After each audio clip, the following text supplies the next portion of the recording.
Get it? Okay, I'm done.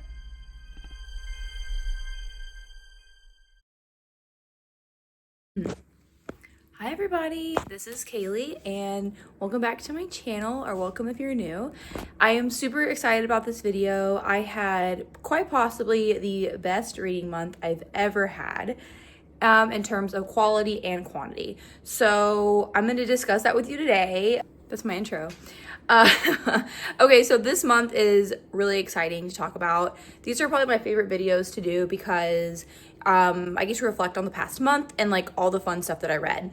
This month is probably out of, I don't know, my whole life. I had so many 5 stars this month. So many. Like I have some books this month that kind of like set the bar for 5 stars. I have found new favorite series. I have new favorite authors. Okay. So anyways, I'm going to go ahead and make me a little drink. So get comfortable, get cozy, and let's talk about it.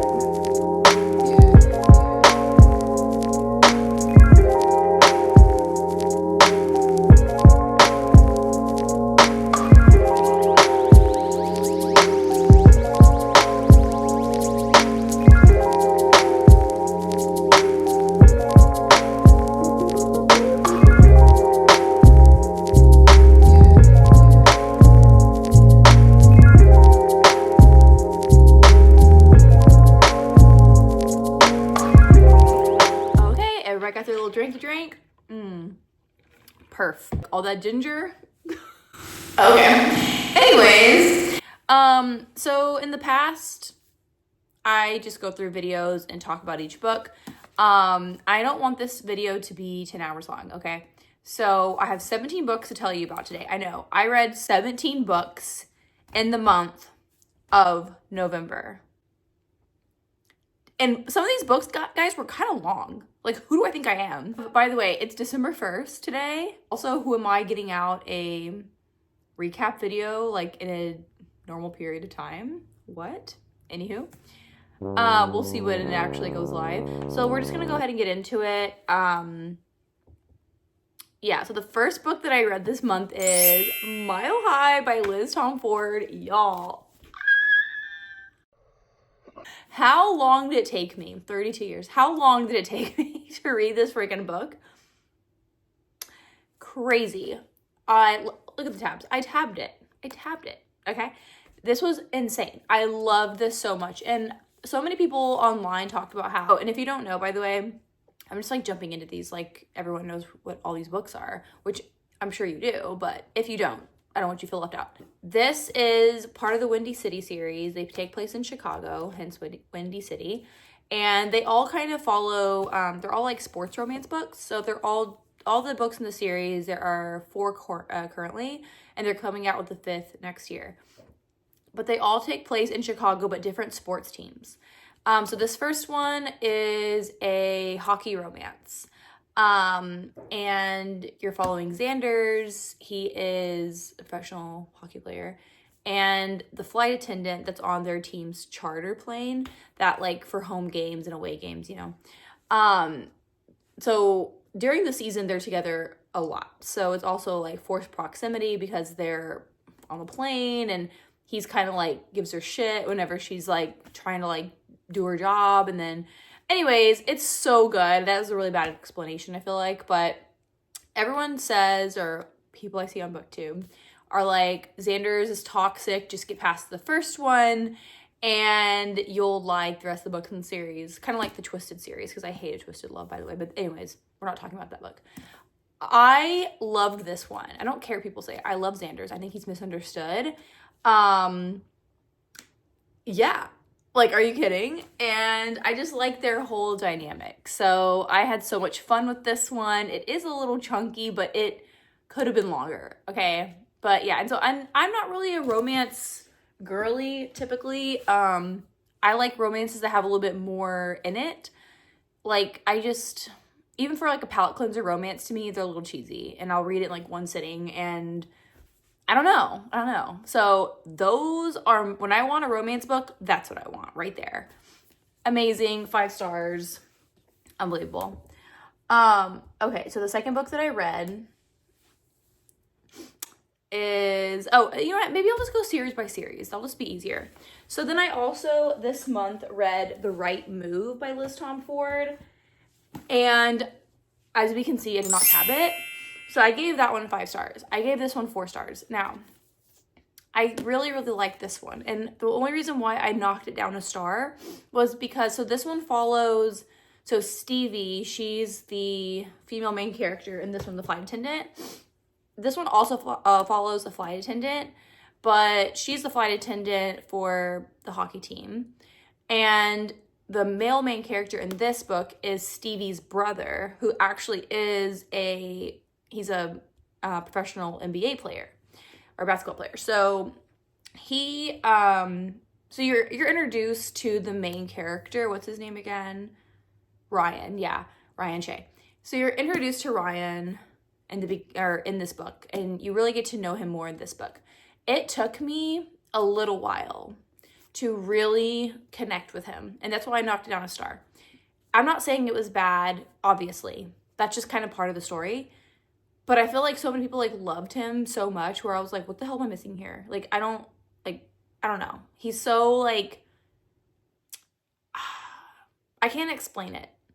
It just took me a little longer to connect to him. Indy, the main character in this book, she's so funny. She reminds me a lot of Elsie Silver's main characters, like Willa, and a lot of these like Spitfire, like fun type of characters. And one thing also I like about her, so he's obviously like a millionaire, and he's like probably one of the highest paid NBA players like in this universe, okay? And think of him like a Steph Curry or something, but not married. Okay, like everyone knows who this guy is. And sip break.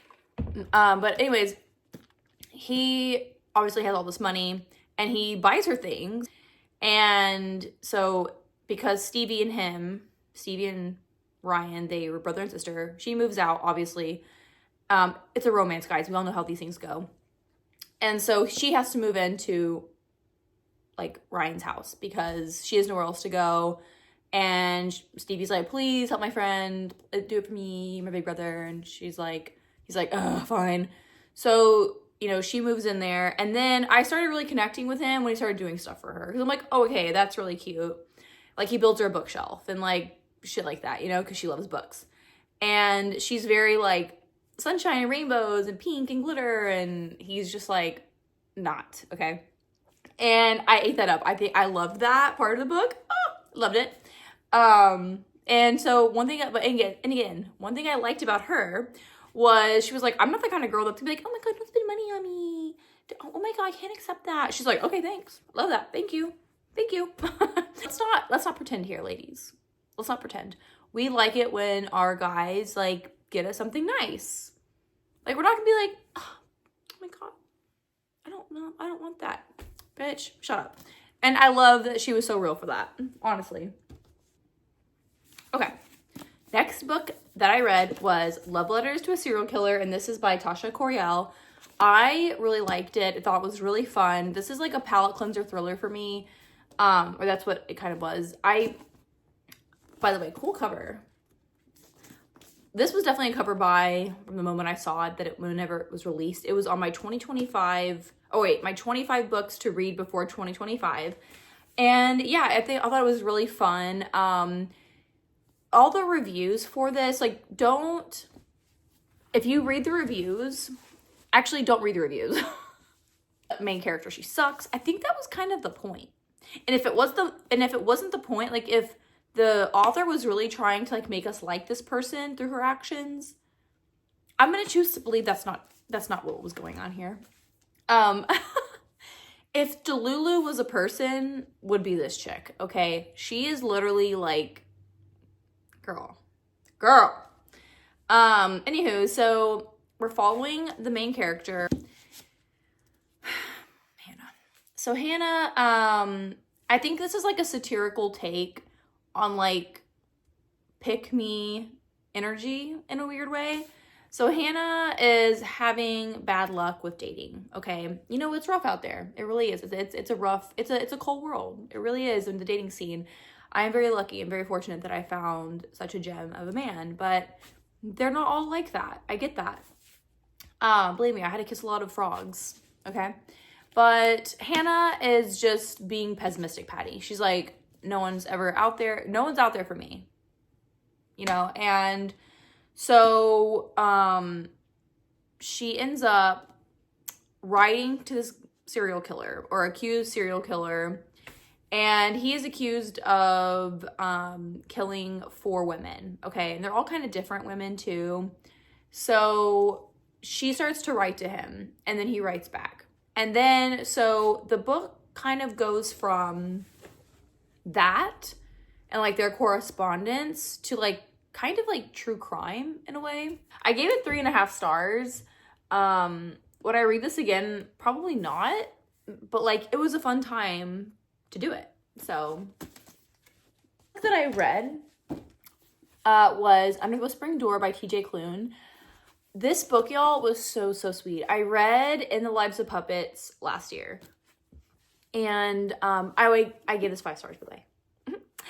But when I read In the Lives of Puppets, I really connected to all the characters. TJ Klune, I'm finding, has such a great way of like, it's like a warm hug. It really is. Like, I can't explain it. You just have to read it.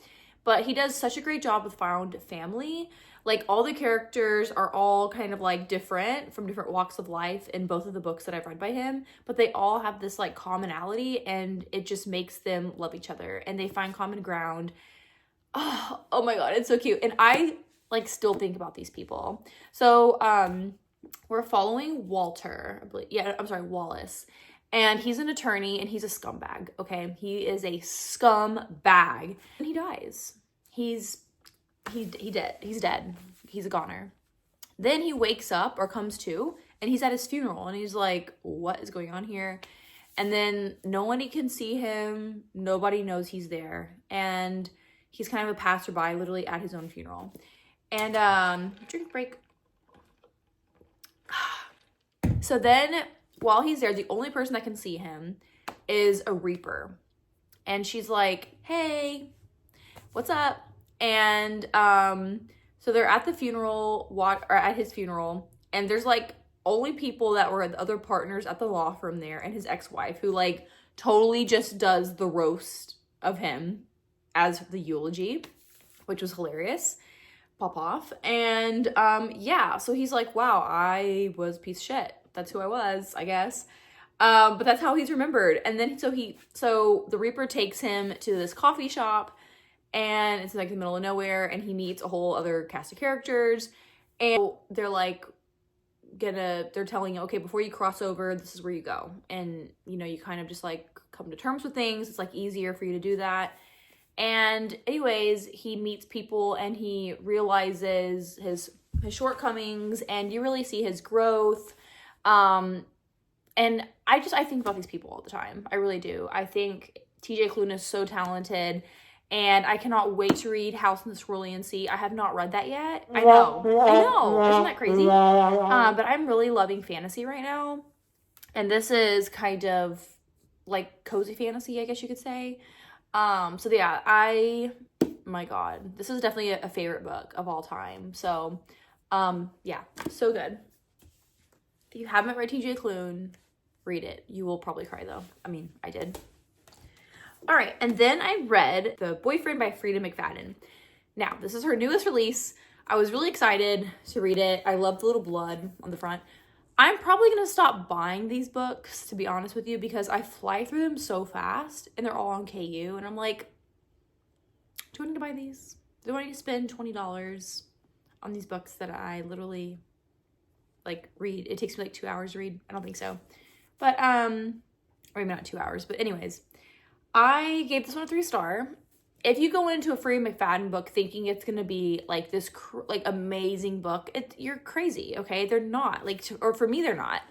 Are they twisty and turny? Yeah, they're exactly what I want from like a little palate cleanser thriller. That's what I call them, because I don't really have to think too hard about them or anything like that. They're just like a twisty fun. It's like watching a movie to me whenever I'm reading these books. Like, I just want to like unwind and relax.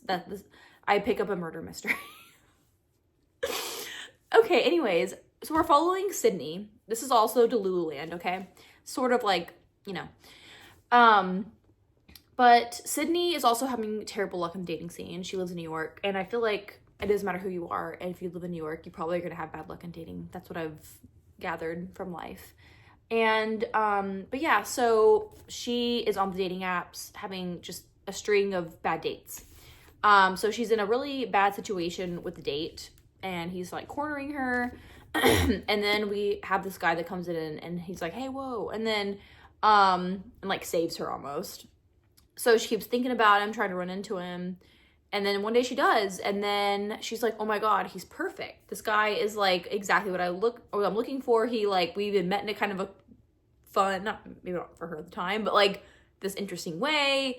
So she starts dating him. Well, then people start to go missing. And all fingers point to old boy.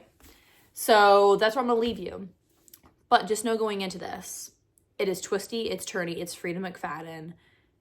It's not going to require a lot of brain power. So it's fun though. It is a fun time. I had a great time listening to it and reading it because I did like a tandem read. I listened to this at the gym when I was driving, and I read it physically. And I flew through it. So anyways, I had to read that after I read the Under the Whispering Door, because I needed something that like, because I was like devastated after that book. So anyways, or like in a good way.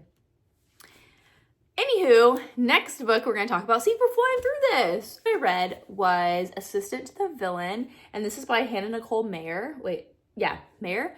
And this was so much fun. This was another fantasy, but like, it's not high stakes, okay? But it's like a cozy mystery fantasy book. Definitely more high stake than like Under the Whispering Door, but it was fun. It was cute. It was kind of like, especially working in an office. Like I work from home now, but like when I did work in an office, like this kind of took me back to that in a way. So it was kind of funny.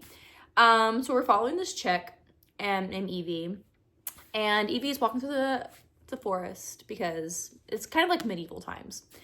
And Evie's walking through the forest, and then this guy's like, hey, whoa, like, you're gonna attract attention to me. And she's like, what? And it's the villain. And in this town, there's like a king, and then there's like this villain that just like causes chaos, okay? And like, he's not like he's not like going into your house and like stealing your spices type of like menace. Like he's a true menace to society. And so she like really needs the money because her dad is just kind of like, okay, her dad, if you've read A Court of Thorns and Roses, is like giving the dad from Feyre's dad, okay? Anywho, so she is like, I need the money, and he's like, oh, hey, like, by the way, like, you're hired. And she's like, wait, what? What am I hired for? And like, are you gonna kill me because you're the villain? And he's like, no, actually, I need an assistant. So she starts working for him. And there's like HR at like his lair, you know, and I don't know. There's just like hijinks. There's also this frog, Kingsley. Oh my God. And he has these little signs. I love a little supporting companion animal character kind of thing. Anywho, this was so funny. It was cute.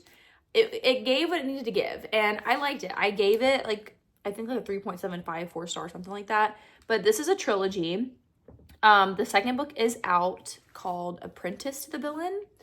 And I do actually have that book. I don't know when I'm going to read it, but I have it and I'm excited to read it.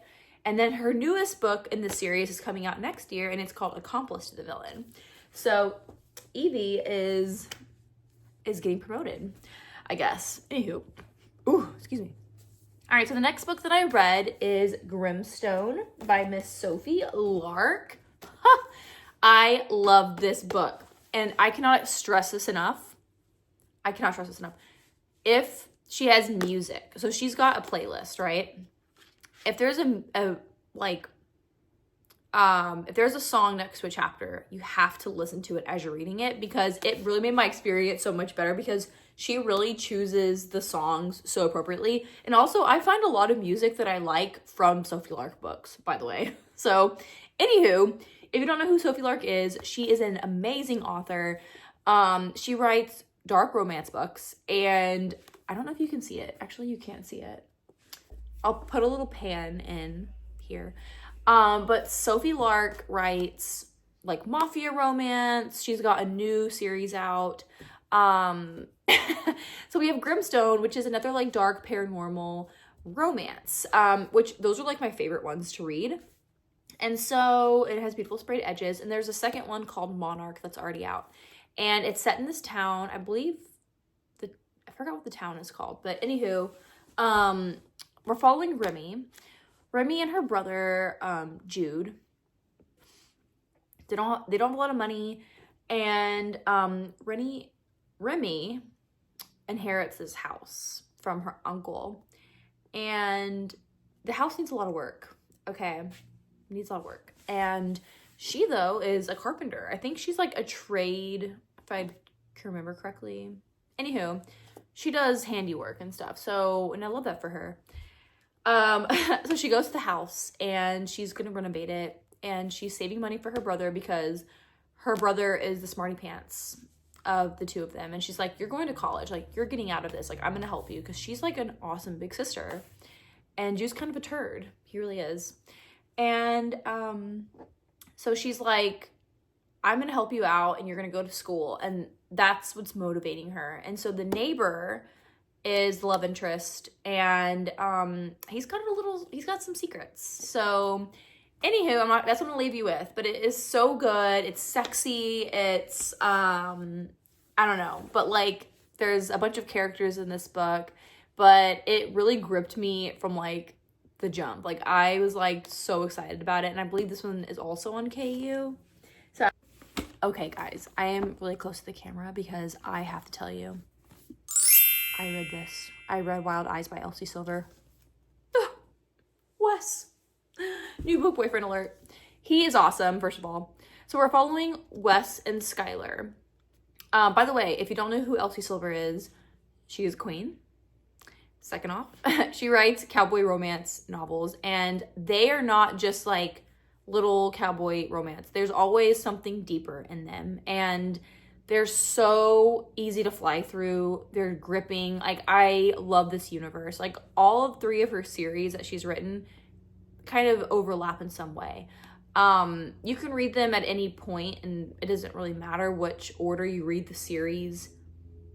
You have to read the series, like Rose Hill, read Wild Love and then Wild Eyes, but you can read this series first and be fine. They're going to reference other characters, but that's okay. It's not going to hurt the story. But anyway, this follows so it follows West and Sky. Skylar, she is a pop star.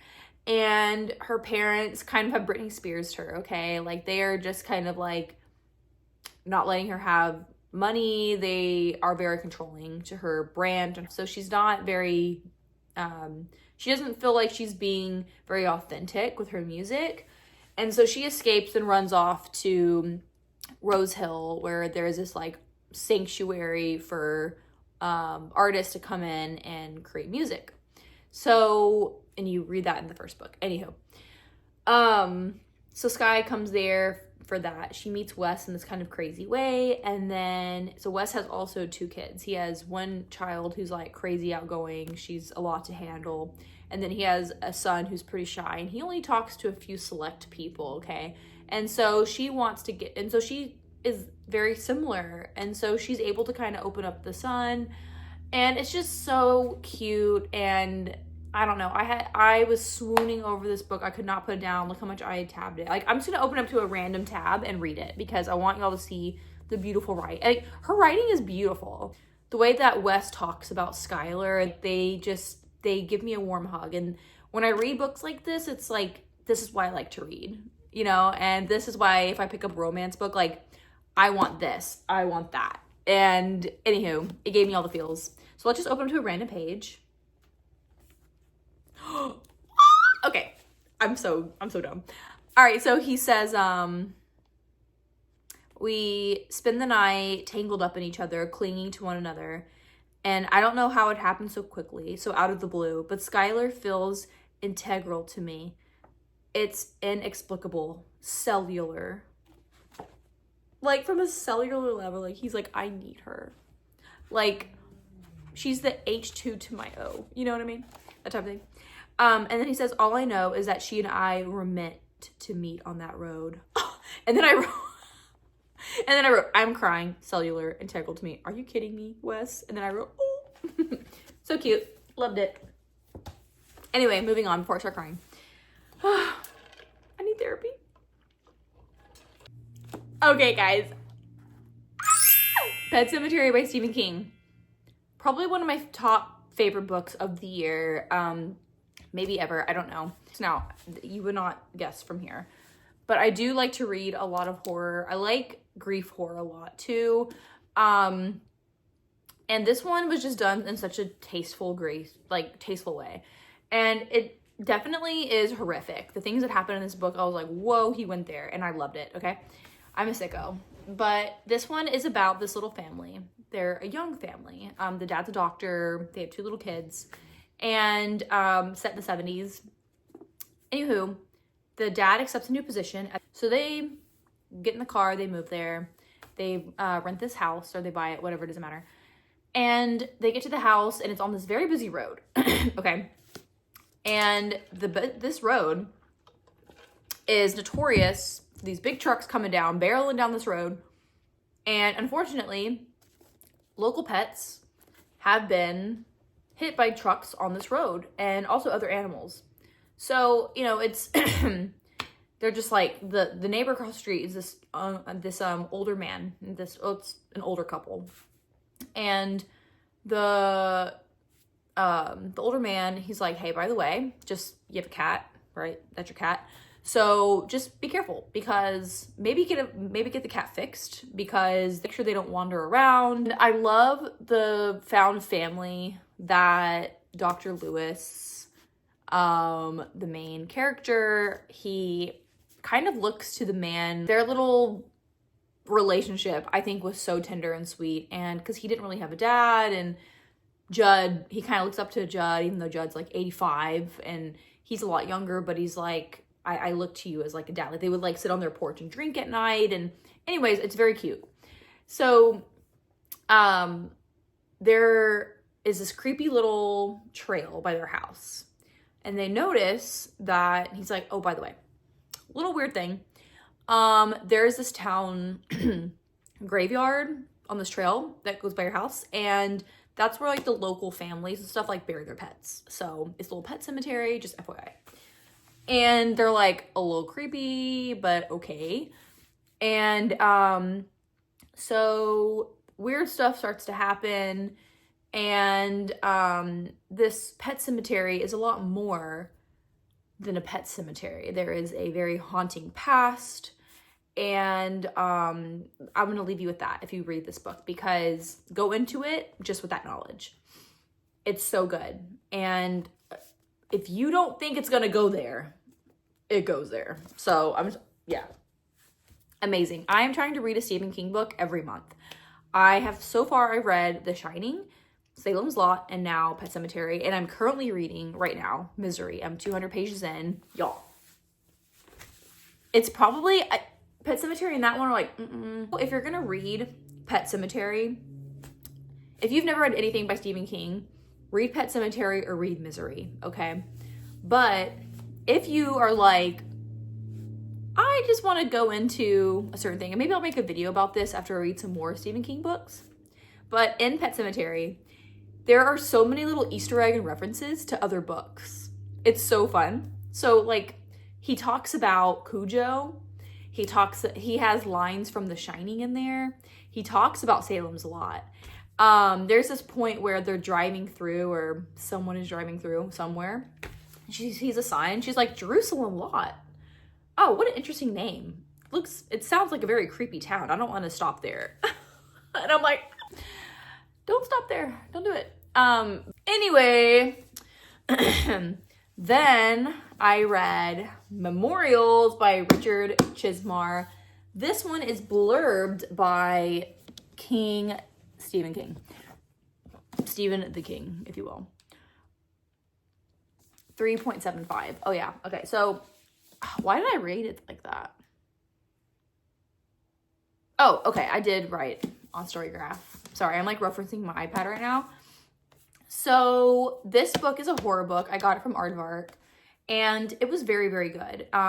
If you like found footage horror movies, which is one of my favorite horror movies, so I already knew as I started reading it, I was like, man, this is what this kind of reminds me of. You'll like it. Think if the writing style of Stephen King wrote The Blair Witch Project. That's this book. It's so good. So it takes place in the 80s. It's these group of kids. I think there's 3 of them. And they all start up a friendship in this class at their university, and they're doing a special project where they are documenting these roadside memorials, as we can see here, and like the importance and the significance, and then like the backstory behind these memorials, because there's current legislation to outlaw them because they're saying like they're a distraction and things like that. So they're like, no, like these people's stories need to be heard. That's where they passed away. Like these families have this memorial to them. And so they're capturing this, hoping to, spread this, whatever. So that's what they do. I feel like that was a very bad explanation of this book, but that's the whole purpose of what they're trying to do here. So again, take place in the 80s. They're traveling in the Appalachian Mountains. There's a lot of lore in the Appalachian Mountains between like certain cults and different creepypasta type of things. So it kind of divulges into a few different kinds of things. But you're getting the interviews in the book. That's why I said like found footage. And they're also like capturing footage. They're interviewing people. It's just so interesting. And all 3 of the kids are very different. So you're learning about them and their backstories, and there's a lot of social commentary in it, but it's so creepy in certain parts where the first 100 pages are a little slow. It's definitely a slow burn.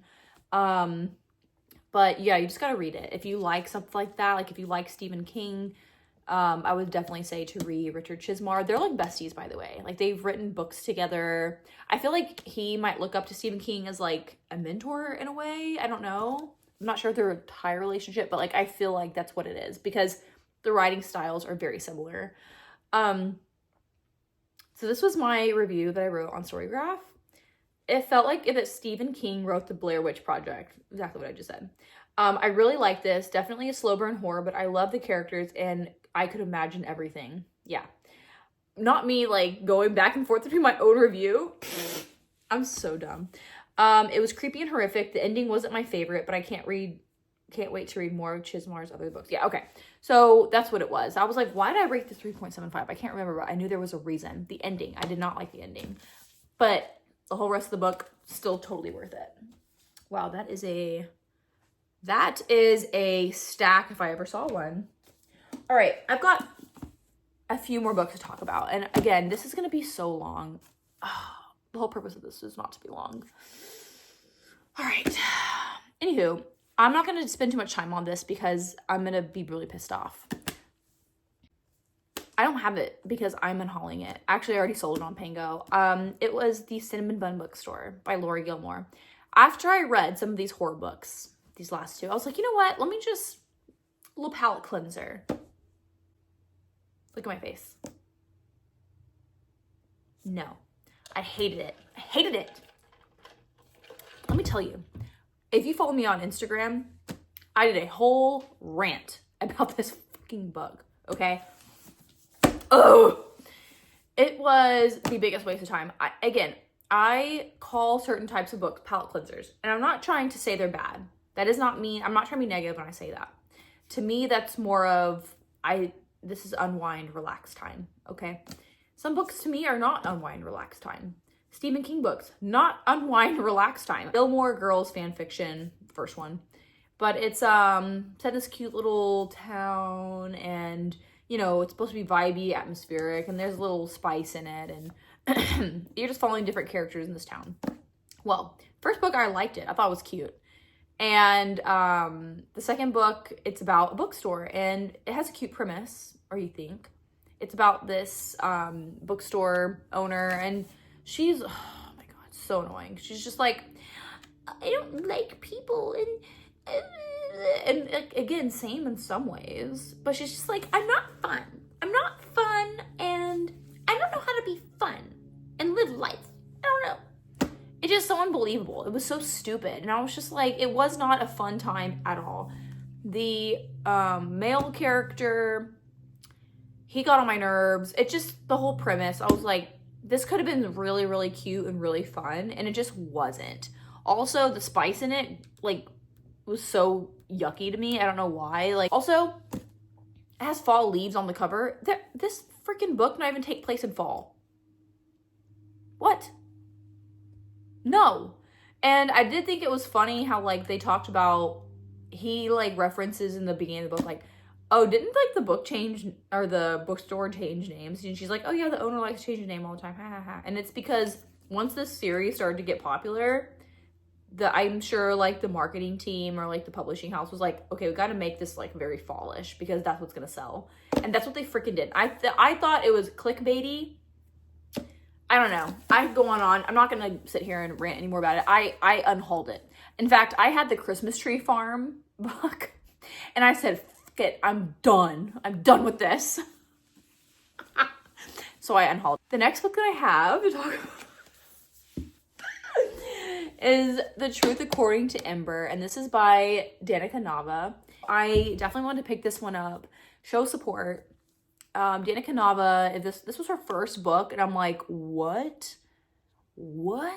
Are you kidding me? Like, and she's very talented. She has another book coming out next year, and I think it's called Love is a War Song, something like that. Definitely going to pick that one up. He is definitely another book boyfriend, okay? He is, first of all, hello.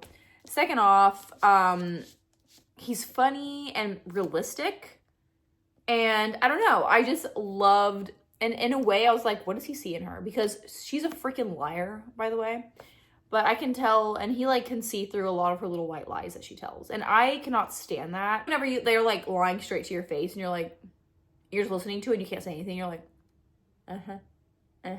that, like, the Kevin Hart meme, you know what I'm talking about? That's literally what he was doing to her, and he still liked her. I'm not doing a very good job of explaining this book. Okay, so takes place in Oklahoma. We're following, this is an amazing romance, by the way, but we're following Ember, who's the main character, and her brother is another turd. A lot of turd brothers this month. But she's working in a bowling alley. She really wants to be an accountant. And I cannot say that without thinking of TikTok. Anyway, but so she wants to be an accountant, but she hasn't gone to college. I mean, she's gone to a community college. She has, I don't think she has her associate's degree, but she has, like, credits. Like, she's been to school, taken some classes for it. So she wants to get an accounting job, but she cannot even land an interview. So she's like, you know what? I'm going to fib a little bit. I'm going to fib because of the system. The system is rigged. So I'm going to say on my application, instead of checking the Native American box, I'm going to select the white box because technically my dad's white. So I do fit, you know. So she checks it. What happens? Immediately gets an interview. What happens? Gets the job. So already she's starting out lying there. Well, in a way. So then she meets Dan, who is the IT guy. He and him strike up, like, a friendship, and they have hilarious little banter. I found myself laughing out loud. The relationship he has with his sister is so wholesome and sweet. And so she just gets herself into this mess, this, like, snowball of a mess. And but the reason why I knocked it down half a star was, and again, this is part of her character arc, but I don't like the way it made me feel. She lies so much in this little book where I'm like, at some points, I'm like, you don't even need to lie about this. Like, this is stupid. And, like, he's totally gonna know. Like, what are you doing? And, like, for instance, she lies that, about where she lives. Or her car she's like, oh yeah, this isn't, and she has, like, a piece of crap car. And she's like, oh, I'm just, like, borrowing this. Like, my car is actually in the shop. and he's like, all right, I know that's your hoopty, but like, fine, like you won't lie about it. And so it's stupid crap like that, right? But she like lies so much about it, and it's so frustrating. But yeah, so that happens. That's why I knocked it down a half star, but it's still really good. I feel like I really made a mess of that. But yeah. Okay. Now, this video is gonna be so long. And then I read The Art Thief by Michael Frankel. This one is a nonfiction. I'm trying to read more nonfiction books. This is the first nonfiction I've probably read in the past like 3 months.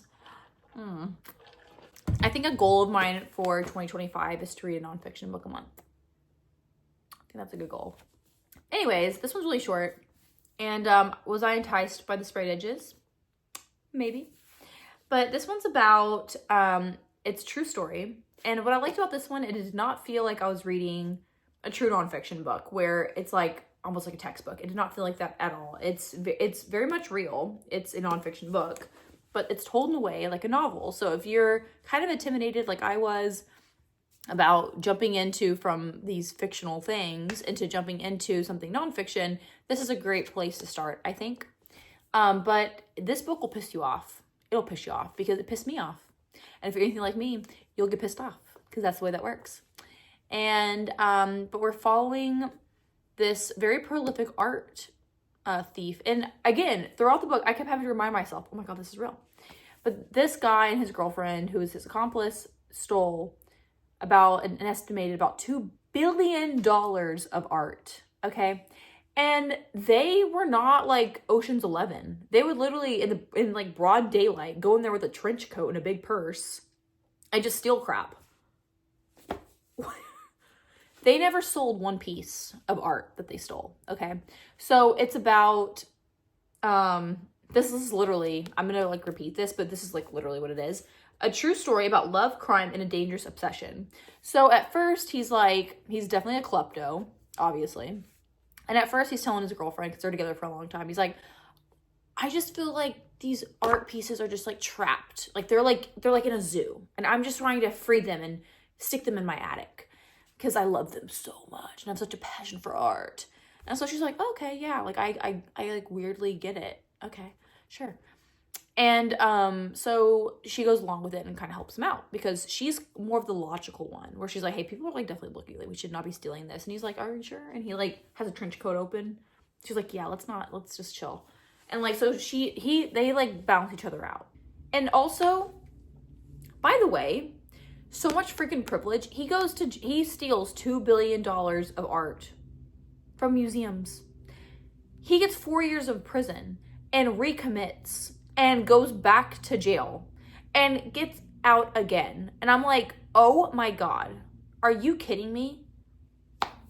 The privilege really pisses me off in that one.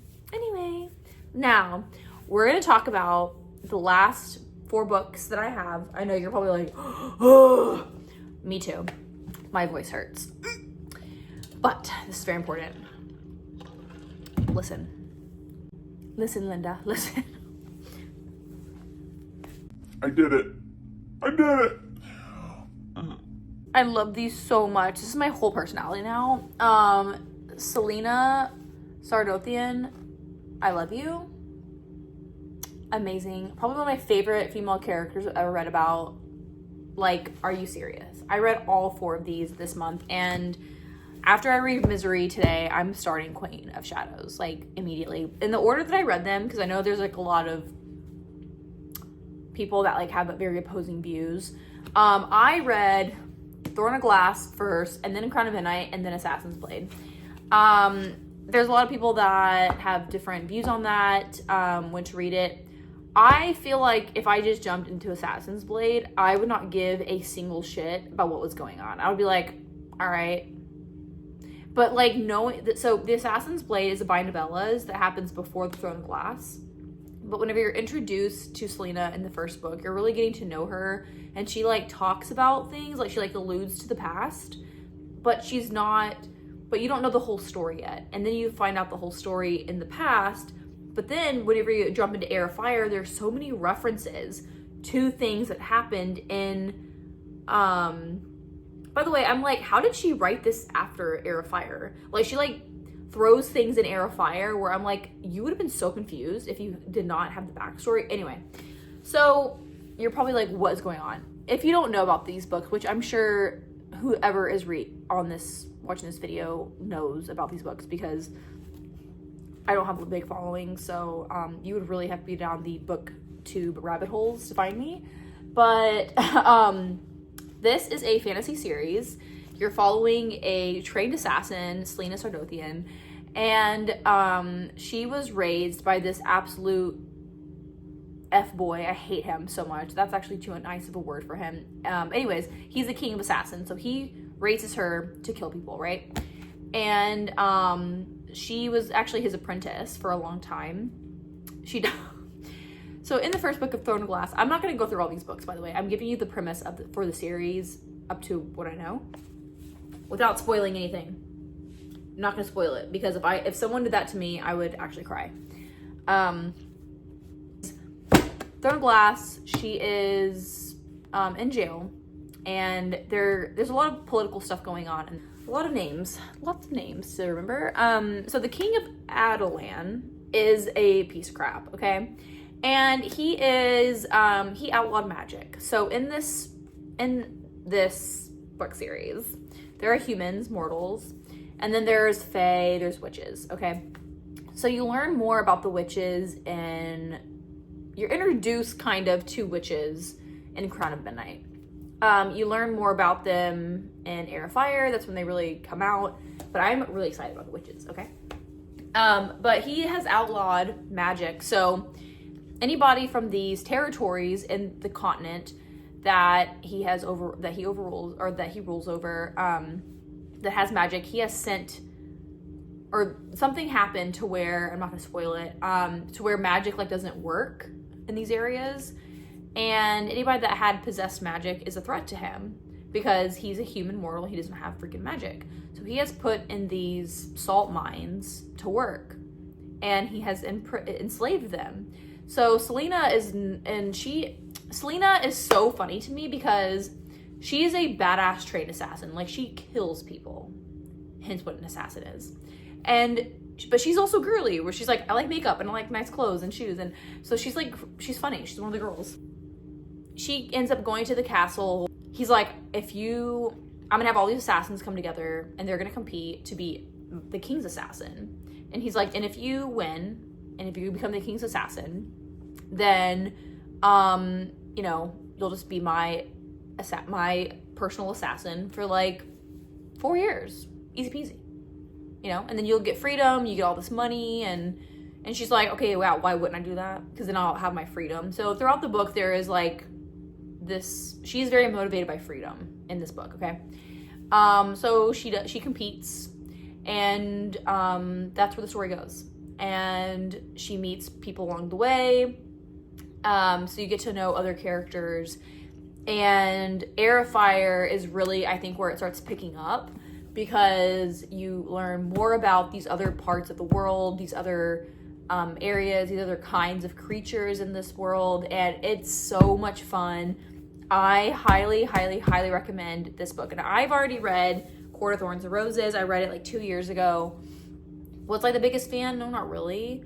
But I love the series with my whole heart. I think it's a great way to get into like fantasy if you're like, I don't know if I want to dip my toe into it. I think this is very easy to like follow and understand.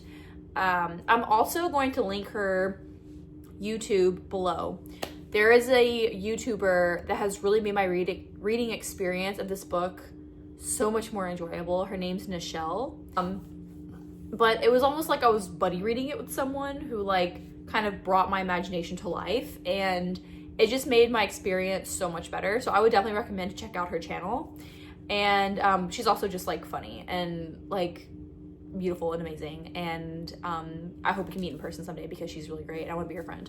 But anywho, that was all the books that I read this month. I cannot believe I read all 4 of these, and I read all those. Like, what was I doing this month besides reading? Probably nothing. Anyway, thank you so much for being here. I already know this is gonna be so long, like unnecessarily long. That's what she said. But thank you so much again for taking the time to hang out with me. If you're still here, thank you so much. I just appreciate you spending your time watching my videos and my recaps. Please comment down below if you've read any of these books and you enjoyed them, and also what you're reading or what you read this past month, and if you have any recommendations, I would love to know them. So love you guys. Thank you so much again. If you have not liked or subscribed, please at least subscribe and support my channel, and also come hang out with me. I would love to talk to you in the comments. But yeah, have a great rest of your day, and remember to take care of yourself. Bye guys.